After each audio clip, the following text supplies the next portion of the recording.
Our next speaker is the most dangerous man near the internet. He's open source. He's DIY. He DJs. He ducks. He weaves. codes. He bobs. He codes. He's also a great dude to have around if you want to put together a balloon party. He's basically a one-man Burning Man festival, only with less dust and way fewer founders of Facebook present. Please welcome the digital disruptor himself, Will Dayble.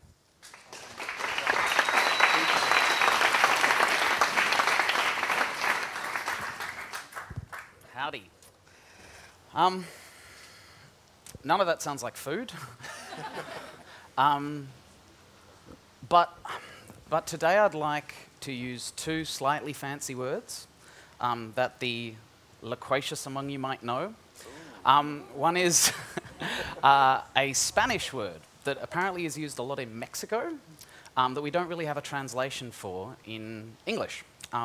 It's sobramesa, and it kind of translates to the very particular kind of conversation that you have after food. A gorgeous word, gorgeous, gorgeous word. The slightly more boring word that I will add to that is pedagogy. Which is, yeah, it's the theory and practice in the strictest sense of education. Now, I've been geeking about education for a while now because it's one of these things that will be disrupted. You've probably noticed it being disrupted in the last couple of years, and it's just going to get, well, worse or better, depending on which side of the fence you're on. It's funny to think about education as I'm a very undereducated person. I royally screwed up high school. I spent too much time in punk bands and not enough time in books. But I was very lucky because I had a granddad who, he was a doctor, a very moral, he was a thinker's man. And every Sunday we'd have dinner, and after dinner he'd give me a new book, and we'd sit there for a good 3 to 4 hours and debate the relative merits of the previous book. And this went on through my teen years, and I remember in year 10 my maths teacher telling me, if you just sit up the back and read that big stupid book and stop annoying the other kids, I'll pass you and then we can part ways and not have to deal with one another. And so as you can guess, when I got to the end of high school, I left kind of like this. I ended up washing dishes at a French patisserie, flipping burgers, and luckily a lot of the coding and geeky stuff that I'd done as a teenager kind of kicked in a bit later on when the internet became a bit of a thing. And I'm very lucky to have built a career based upon the geeking that I did as a teenager. And one of the funny things about that was that a few years ago now, I was asked to write and lecture a university course on the internet, which I found hilarious, being the guy without a degree, helping people get degrees on a thing that would be different by the time they got their degree.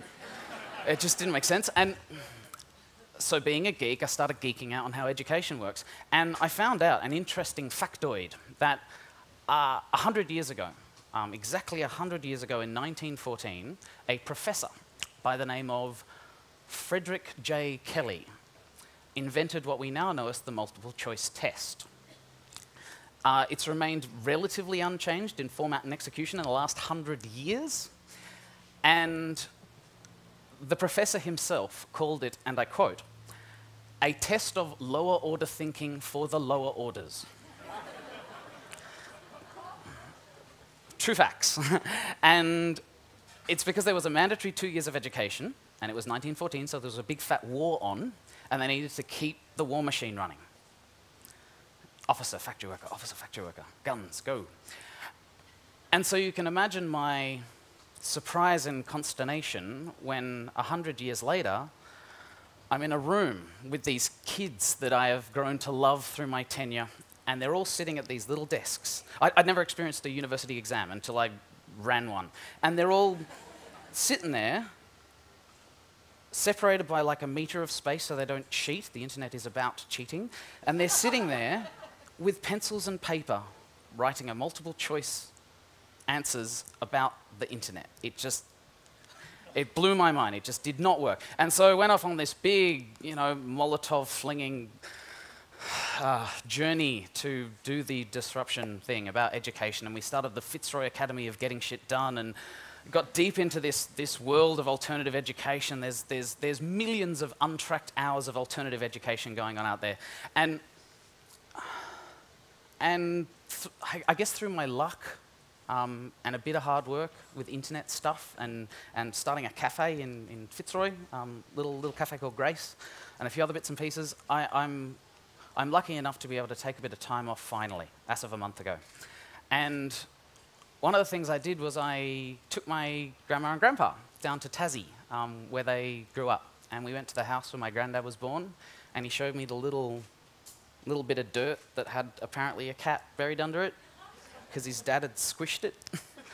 And he showed me the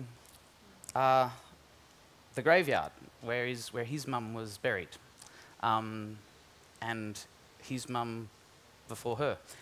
And it was really interesting because it was this situation where I've had the time and space to think about a guy that's going to die, because he's 92 and the brain is slowly going.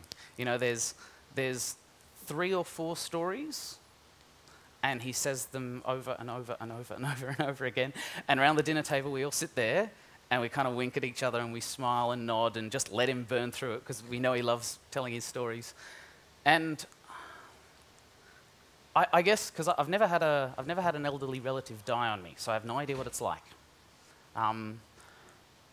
But it makes me think about his legacy and what's left over when the guy decomposes. And I think the legacy will not be his pedagogy. It will be the sobramesa, the thing that we are doing today in almost a structured and beautifully well organized and curated event. We are doing a practical pedagogy of sobramesa today, and I think that's really cool because you guys are all doing it. And when we all stop looking at blokes and standing up here talking, we'll eat and we'll talk, and I don't know, maybe that will be our legacy, and I think that's a good thing.